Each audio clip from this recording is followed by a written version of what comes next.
Hey, what's going on, fraggers? Welcome back. It's your boy Kojak, and we are picking up with some updates for Call of Duty Black Ops 4 Blackout mode. And Treyarch actually released a little blurb on their Twitter today, indicating that they have listened to our feedback, and in essence, they have some ideas for what's exactly going to be going on. And so this was just posted on their Reddit about 2 hours ago, and I'll leave a link in the description. But in essence, the main topics of discussions that you're addressing, of course, number one is armor. I think that's a lot. That's something that I think everybody's been complaining about. I personally don't have any complaints about it. I think armor is needed in the game. I don't think they should remove it altogether.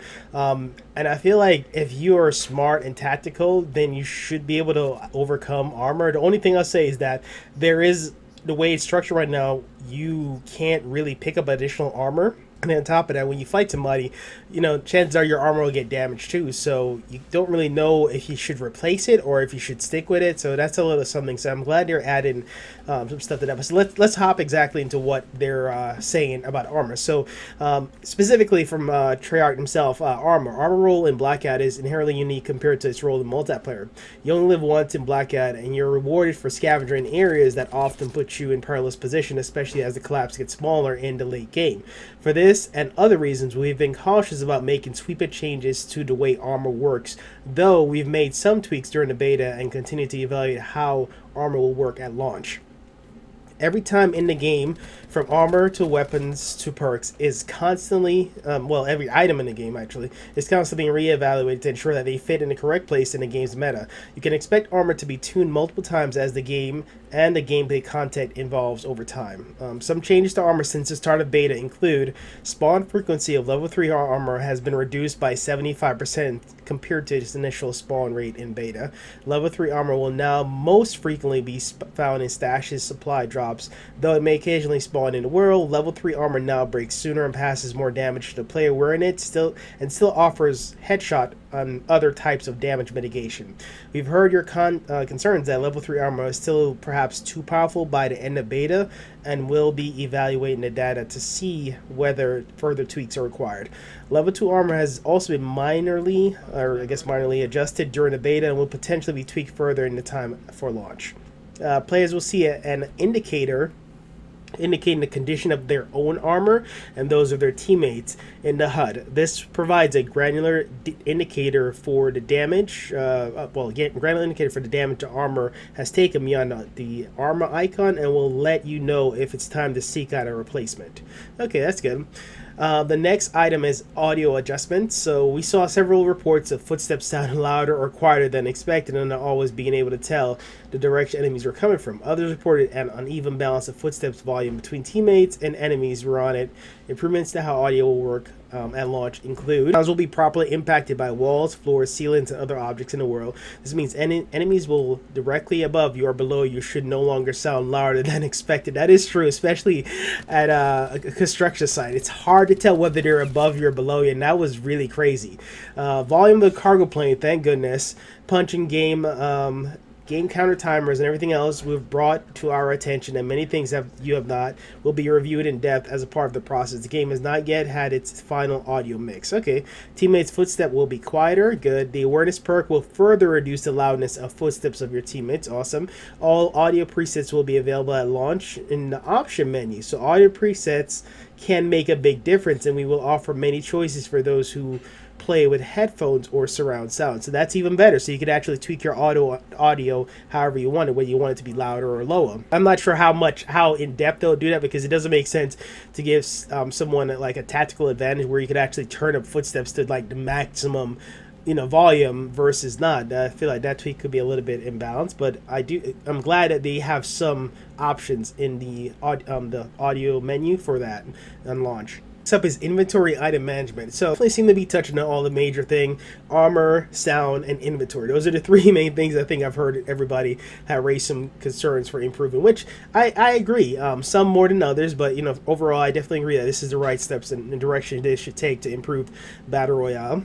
And especially since I'm, you know, now switching my content to focus more on Blackout. That's gonna be a main focus, and then hopefully Red Dead Redemption, you know, their Battle Royale lives up to its, you know, potential too, and those will be the two games that I'm focusing. So I'm really excited that, you know, Blackout is really taking the steps in the right direction. Relates to inventory and item management. On the first day of beta, the community almost unanimously asked for faster item pickups. As a result, we made pickup speed as fast as possible while still protecting players from accidentally picking up an item when attempting to reload.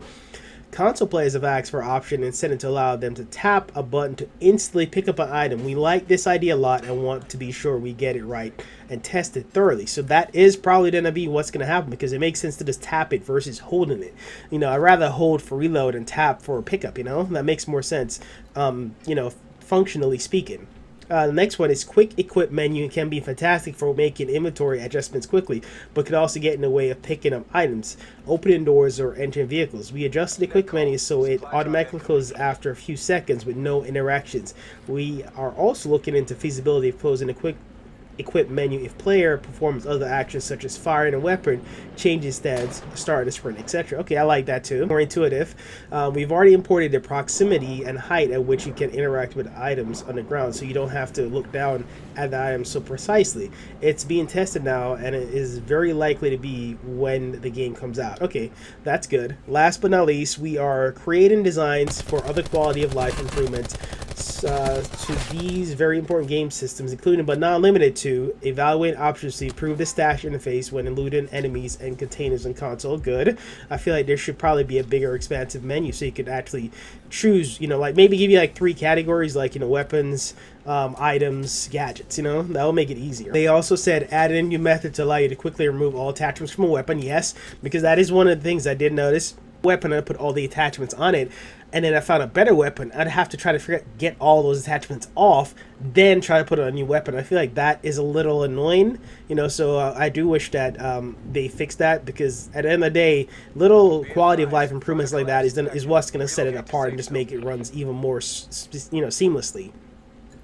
Last is the incorporating a way to swap attachments between weapons if both weapons support the same attachment. Okay, that's good too. Alright, so I like those. Those are good.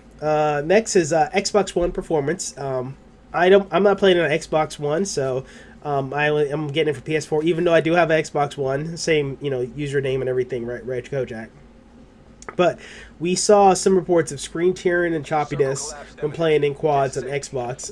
We're investigating. Okay, so they're looking into fixing some of the choppiness on Xbox. Fix some issue where pressing the Xbox button would sometimes cause a player to lose control input and have to restart. Inviting friends to your party will work as expected, not only through in-game social menu. Okay, so there's some issues there with Xbox. And finally, some fun data about beta to share. While the very unofficial numbers, Masons are still coming in across all platforms. We've poked through the data to find some of our favorites to share. Okay, that's interesting.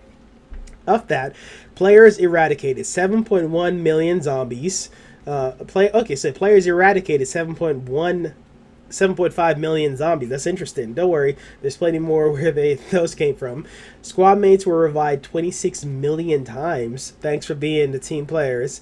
3.3 billion items were picked up. That's a billion with a B. Yes, that is a lot. Wow, that is a lot for 1 week. Over 64 million stashes were spawned. That's a lot of loot. The longest combat axe kill distance was 213 meters. Holy smokes. Or about 698 feet. Well done. Okay, that is amazing. The longest combat axe kill distance was 213 meters. So these are things to kind of benchmark for eventually try to beat one of these days. The players managed to eliminate 123 people with a basketball. Is ball still alive? Wait, I'm missing that one. Players managed to eliminate 123 people with a basketball. Is ball still alive? Wait, how did they do that? I'm like, is there a basketball in the game? I'm trying to figure that out. Or are they talking about grenades? You know, I'm thinking about grenades and getting dunked, but I could be wrong. Anybody who knows that one, let me know in the comments. Most kills by an individual. Solos, 25. Duos, 29. Quads, 25. Okay, so 25 seems to be well, actually in duos, 29. So, wow, 25 in solos and quads and 29 duos. That's a lot. Most kills by a team. Now, this is really interesting. Duos, 32. quads 38. Okay, that's what I'm talking about. I'm guessing these kind of tied in together. So, okay, that's good to know. So overall, so nice stats. I mean, these are some benchmarks to keep an eye out, and definitely looking forward to when this game releases in a couple weeks. We'll definitely have a couple more videos coming out for that, but you know, for right now, this is a good start. Good that you're listening and kind of heading in the right direction. But you know, again, thank you guys for watching the videos, and as always, stay frosty, and I'll see you guys in the next one. Bye.